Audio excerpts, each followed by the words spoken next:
In aviation, nothing is supposed to vanish without a trace. Not in daylight, not in clear weather, not with a modern aircraft carrying dozens of people.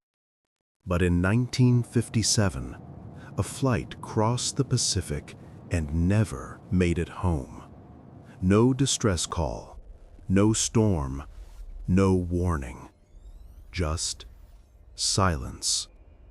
This is the case of Pan Am Flight 7, the disappearance that still keeps investigators awake at night.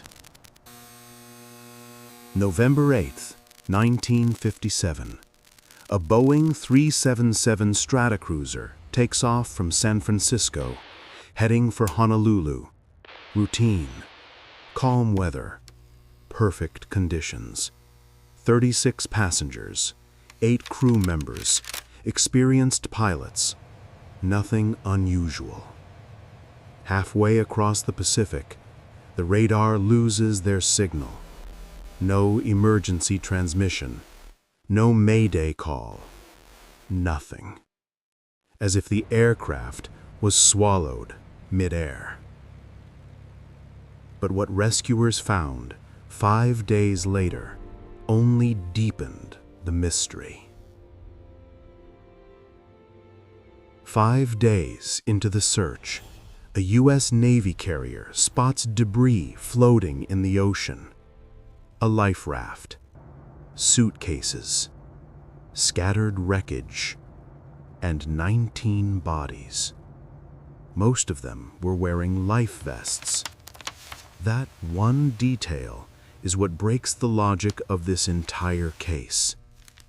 If the plane went down suddenly, why were the passengers wearing life jackets? Someone had time to prepare. But then, the mystery gets darker. Autopsies reveal high levels of carbon monoxide in several victims, meaning they were poisoned before the aircraft hit the water. So was it sabotage or something even stranger? Investigators tried everything. 1. Cabin fire? But there was no smell of burning, no burns on the bodies, no charred debris. 2. Mechanical failure.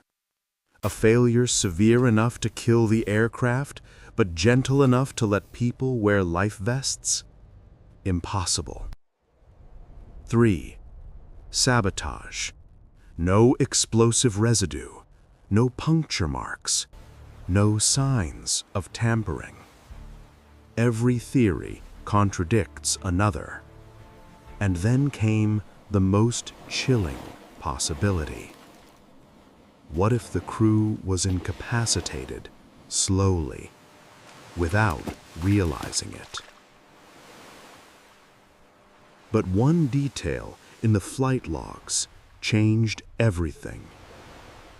Hours before the flight vanished, a radio operator received a transmission.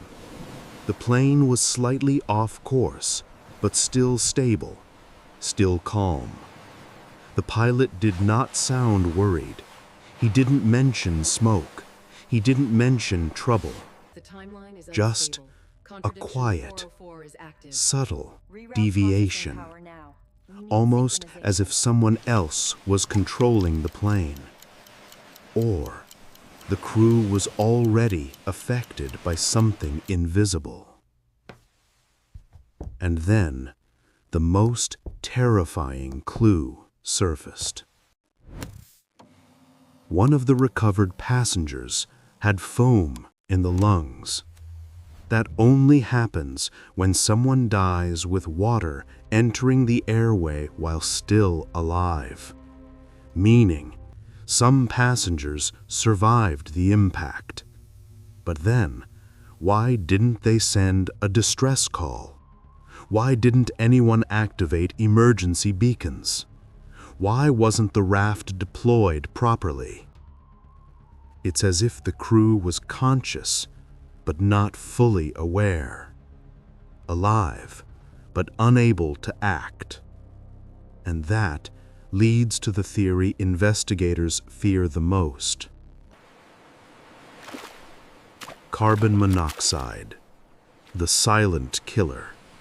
If fumes leaked slowly into the cabin, passengers would feel tired, then confused, then barely conscious, but still able to move.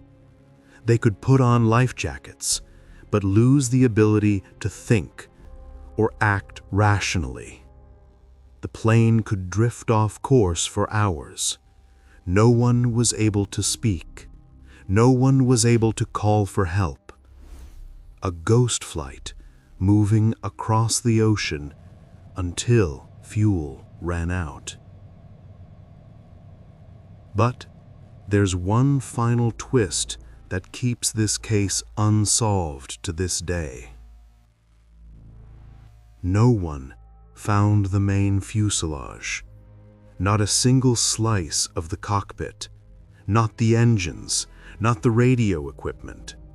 For a crash in calm water, this is unheard of. And without the aircraft, there is no way to confirm carbon monoxide, mechanical failure, or sabotage. Pan Am Flight 7 remains one of aviation's greatest unfinished puzzles. A plane that vanished mid-flight, passengers who had time to prepare, but not to survive. A crash that gave answers and removed them at the same time. Every flight disappearance raises fear, but the ones that leave wreckage without explanations are the ones that haunt investigators the most. If you want Episode 4, another case where a plane simply vanished in perfect weather, with a twist no one expects, leave a sign. Like, share, subscribe.